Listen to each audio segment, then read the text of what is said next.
Welcome to the Influency Podcast. I'm Hadar, and this is episode number 132.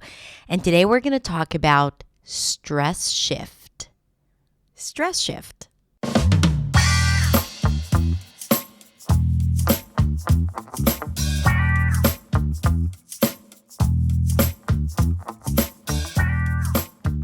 Hey everyone, welcome back. Thank you so much for tuning in for another episode of the Influency Podcast.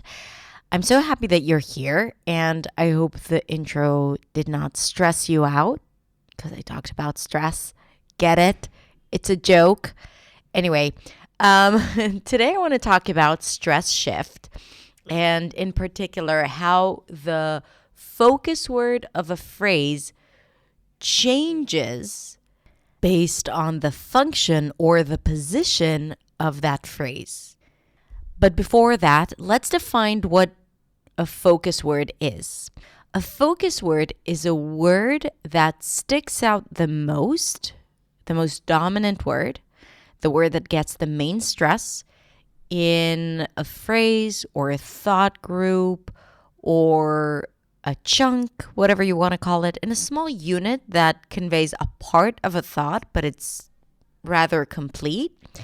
And within that chunk or thought group, there is one word that is most dominant, that gets the main stress of that group. For example, I thought about it. Thought is the focus word. I thought about it. And yes, focus words are usually content words, nouns, verbs, adjectives, and adverbs. I'm going to go there. What was the focus word? Go. I'm going to go there. It's a great idea. What was the focus word here? It's a great idea. Idea. Now, how do we stress the focus word? We say it a little longer, a little higher in pitch, a little louder. And all of these three components together, they make that word stick out more. I like to call it the primary stress of the phrase. Like we have a primary stress for words, like computer, the pew is the primary stress. And if we think of the phrase, I told you, then told would be the primary stress of the phrase or the focus word. Now, in phrases mostly composed of, let's say, adjectives and nouns, the stress usually falls on the noun if we're talking about neutral intonation. For example, the red car, the blue chicken, the big house.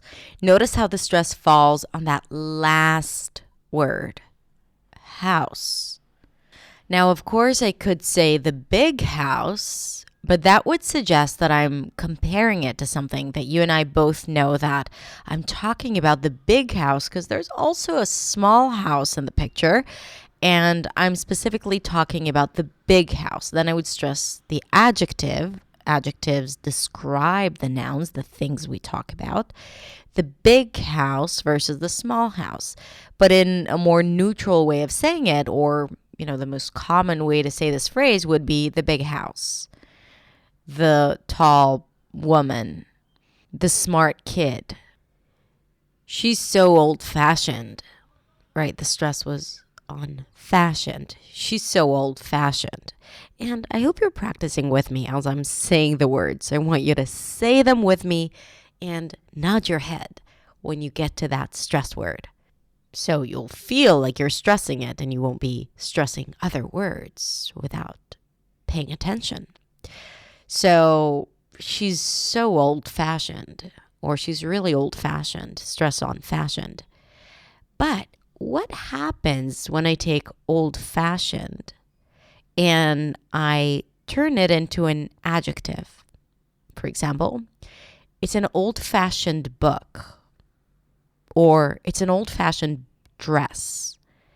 Have you noticed what happened to the stress here? This dress is so old-fashioned. Stress on fashioned.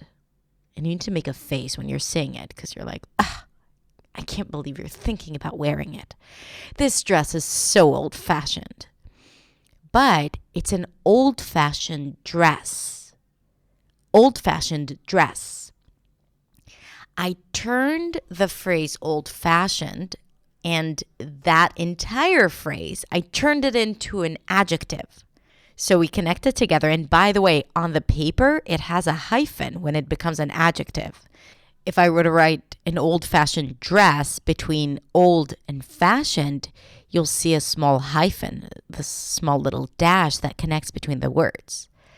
And then the stress, this is how you indicate that you have turned that entire phrase into an adjective, something that describes something else, the noun. The stress shifts as well. It's like we signal this hyphen with our intonation. An old-fashioned dress. Old-fashioned? Old-fashioned dress. He's so good looking. Good looking. Stress on looking. So good looking. He's a good looking boy.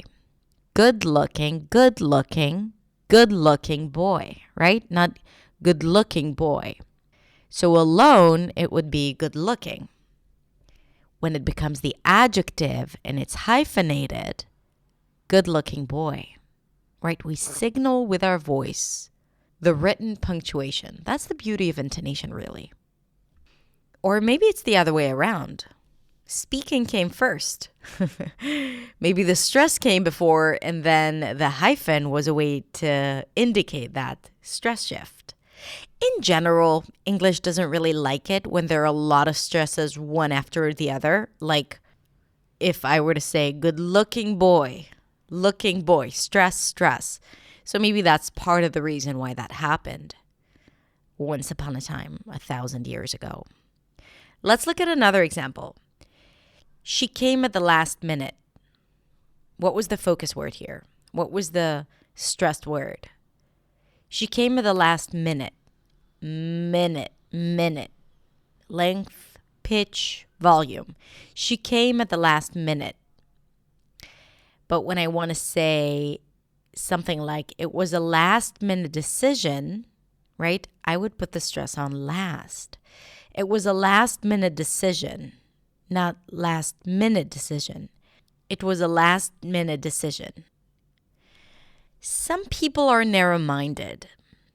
Stress, unminded. Some people are narrow-minded. But if I were to say, I don't like narrow-minded people, the stress shifts from minded to narrow. I don't like narrow-minded people. Narrow-minded people. But it has to be connected to something right after because it's an adjective that describes that noun right after. This car is brand new, and I like it. This car is brand new. Stress on new. Hey, it's a brand new car. Congratulations. Brand new car. Also notice that the focus is also on the noun right after. So this car is brand new. Stress on new, last content word of that phrase. It's a brand new car. Here the keyword is car. Brand gets a secondary stress. Brand new car. But the main focus is on that last content word again. Now here's something else that is really interesting. And you probably know this, but I'm just going to show you how it all plays together. The ride took us 3 hours. The ride took us 3 hours. Stress on hours, right? On that noun. But if I take 3 hours and I want to turn it into an adjective to describe the ride, I'd say it was a 3-hour ride. So here what happens is that not only we have that stress shift, the plural form was taken away, and I'm only using the singular form. It was a 3-hour ride, not 3 hours ride. 3-hour ride. My daughter is 5 years old.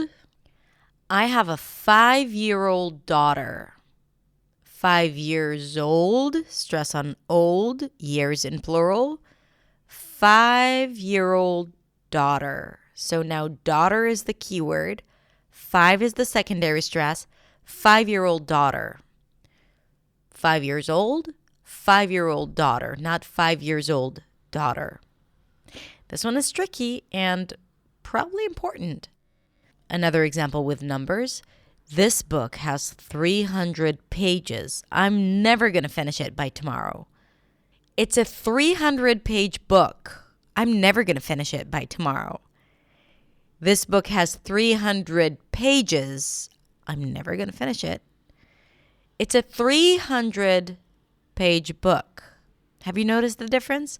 300 pages, 300-page book. Okay, let's look at a few more examples without numbers. The room was brightly lit. The room was brightly lit. Stress on lit. This brightly lit room is so beautiful. This brightly lit room is so beautiful. I work there part-time. It's a part-time job. I work there part-time. It's a part-time job. Ta-da-da. This tea is ice cold. It's an ice cold tea. It's an ice cold tea. This rest was much needed. This rest was much needed. It was a much needed rest. It was a much needed rest. Okay, that's the end of the lesson, my friend. But what I want you to do is to simply pay attention. Of course, practice with me like you did. You can even play it again and then just practice those phrases again and again and focus on the rhythm. Like try to go against maybe what you think should be or maybe what your intuition pulls you towards if it's not exactly how I described it here. And see what happens. Changing rhythm is not always easy, but it's rewarding to become aware of it and for it to be in your control. So pay attention and start noticing these phrases because people use them all the time, and I'm sure that you use them as well. But just pay attention to the rhythm patterns and see how that plays out. And here's the thing. When you start paying attention to one thing, and especially when it comes to rhythm, when you hear other things that you haven't noticed before, all of a sudden you start noticing them as well. So you'll notice other patterns as well. It might not be exactly the same, but it would be around stress because you've already tuned your ears to pay attention to these things. That's how you develop awareness, attention, and that's how you grow and change and improve. And when you improve your listening, it improves your speaking, and it all becomes this one big clarity party that you're all invited.